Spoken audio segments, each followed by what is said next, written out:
Right now, one of the most pressing problems in the U.S. is soil erosion. The reason is excessive livestock grazing, which weakens the soil and leaves it to wash away in the rain, and also over-farming, which causes land degradation. As a result, terrifying things like dust storms can happen. Thousands of tons of dry soil rise into the air and drift across huge areas, causing massive damage that costs millions of dollars a year to deal with. That said, the U.S. is doing something about it. From Canada down to the south, all across the Great Plains, big operations are in motion, and the land gets greener year by year. You might say it's a massive mega project to fight off erosion and dust storms. Here's what's going on. Before World War I, the Great Plains of the U.S. were covered in vast stretches of deep-rooted grasses, with deep root systems that held the fertile topsoil in place and helped keep moisture in during dry periods. For thousands of years, these natural soil networks had been forming, keeping the ecosystem stable. Sure, there was erosion on the Great Plains back then too, but it never got out of hand. It stayed that way up until around the 1920s, when the so-called Great Plow-Up began, a large-scale mechanized push to break new ground for wheat farming. The lure of high crop prices and the growing availability of tractors encouraged farmers to plow up areas once covered with deep-rooted grasses. As a result, the topsoil lost its natural support system, and the surface layer of soil was left exposed to the power of the wind. And yes, it's important to remember that for years, there was a deliberate effort to wipe out the bison, the key animals of the Great Plains prairies, which, among other things, helped shape that environment. Along with all that, in the early 1930s, an unusual drought and snowless winter swept across the Great Plains. Between 1931 and 1934, the region's annual average precipitation dropped by almost 40% compared to the decade before. With no consistent snowpack and no deep moisture, the soil was losing water way faster than it could regain it, and the crops, used to more humid weather, simply couldn't survive the change.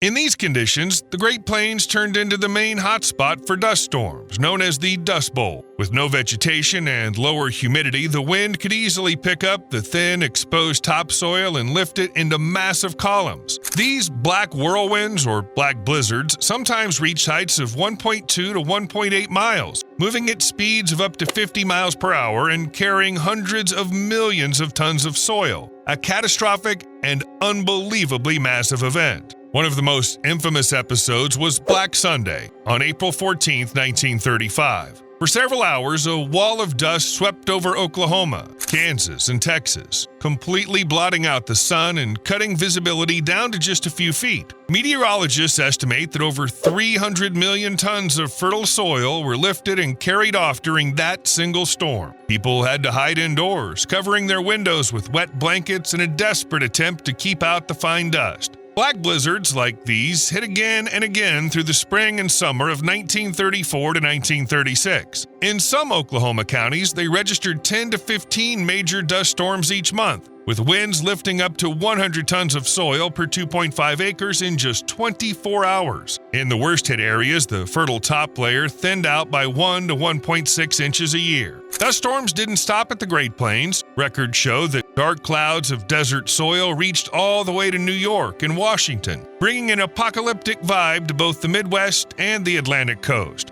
Extremely high levels of fine dust particles in the air led to widespread cases of dust pneumonia. Lung inflammation caused when tiny particles settled in the alveoli and made breathing difficult. Clinical reports from the mid-1930s mention hundreds of deaths from respiratory failure, especially among the elderly and children. The Red Cross handed out thousands of dust masks, but many refused to wear them because they were uncomfortable and poorly informed.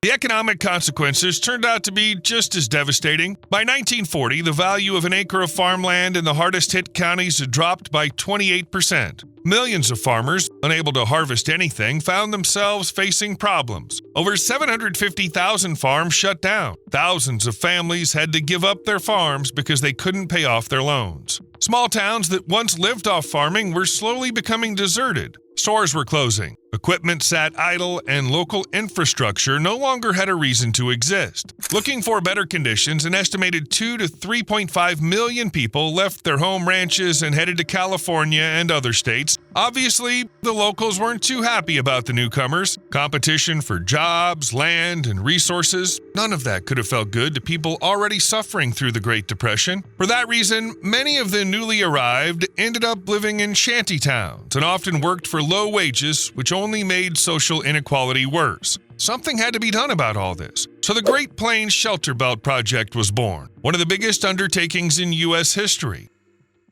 The goal was to create a continuous belt of windbreaks 100 miles wide, stretching from the Canadian border all the way down to the Brazos River in Texas. The main idea was to slow down the wind, keep moisture in the soil, and put a stop to erosion and dust storms. The project was initially taken on by the U.S. Forest Service, but after disputes over funding, it was handed over to the Works Progress Administration. At the same time, the Civilian Conservation Corps got involved, bringing together experts and hundreds of thousands of workers in need of paid jobs during the depths of the Great Depression. The project was based on the Clark-McNary Act of 1924, which provided for free distribution of planting stock to farmers. Landowners voluntarily offered strips along the edges of their fields, prepared the soil, and looked after the young trees for the first 2 to 4 years. In turn, the government supplied the planting material, took care of the planting, and gave advice on what species to choose and how to care for them. By 1935, more than 6.5 million trees had been planted as part of the program, mostly blackthorn and green ash. The species were picked for how well they could handle strong winds, dry spells, and the area's changing weather patterns. The work went according to a strict routine. Solid rows of trees were planted along the roads and field edges, forming strips up to several hundred feet wide, and these strips were placed every 0.6 to 1.2 miles. That kind of spacing made it possible to catch most of the wind and bring its speed down. By the late 1930s, research was already showing a 25 to 50% reduction in wind speed on both sides of the windbreaks. By 1938, just a few years after the project began, the amount of soil being blown away had dropped by 65% compared to previous years. This shows that even the young tree plantings and other related measures were already making a noticeable difference. By 1924, more than 30,000 individual shelter belts had been created, containing over 220 million trees and covering an area of 18,500 square miles. This green belt became the largest government response to an environmental threat in U.S. history. Yes, erosion was brought way down, and with it, the dust storms. But that didn't come without problems.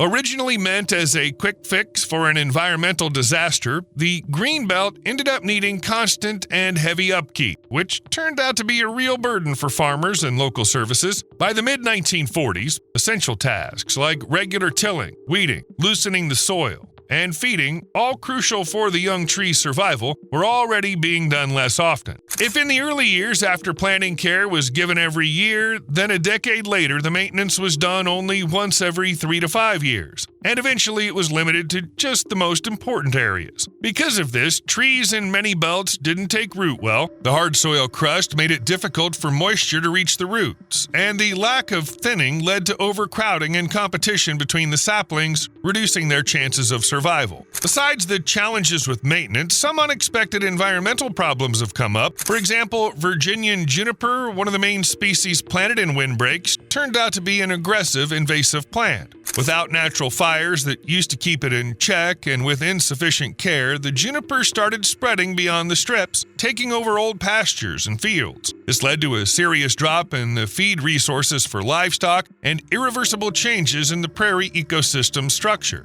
Moreover, dense juniper thickets, by accumulating dry vegetation and falling branches, ironically increase the fire hazard. Instead of acting as a barrier to fire, poorly maintained plants could become a source of intense flare-ups and fire spread, as local fires in mid-20th century Oklahoma and Kansas showed. Besides, technology didn't stand still, and center pivot irrigation systems became widespread, which required reshaping the fields into round plots. Straight windbreak strips laid out every 0.6 to 1.2 miles started getting in the way of making the most of new irrigation systems, and many farmers began uprooting the trees. Although these efforts were local, they gradually shortened the overall length of the greenbelt, reducing its effectiveness and raising the risk of wind erosion spreading to nearby areas. And finally, with the start of the Cold War and a shift in national priorities, the economic and administrative support for the project dropped significantly. The Soil Conservation Service switched to new tasks, and funding for Shelterbelt maintenance was cut by almost 60% compared to the peak years.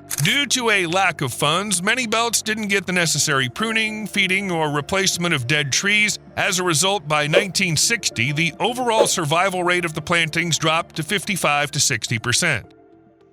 Despite all the issues, the legacy of the Great Plains Shelterbelt project still affects agriculture and environmental policy nearly a century later. Many of the historic windbreaks planted back in the 1930s and 40s are still around today, and of course they keep cutting wind speeds on nearby fields, helping reduce erosion and hold moisture in the soil. At present, the remaining planted shelterbelts are still being maintained, and in certain places, new saplings are added to the greenery. In general, lots of people understand all the perks of these walls and remember how they once made a difference. On top of that, the Great Prairie Shelterbelt's success sparked similar efforts worldwide, like in China, where for decades, people have been planting trees to protect themselves from the creeping desert. In Africa, they're doing the same thing to protect themselves from the ever-advancing Sahara. Lots of countries teamed up and started planting trees and shrubs together to stop the sands from spreading. So you could say that through their efforts to fight erosion and dust storms, Americans have had a positive impact on the global desertification problem.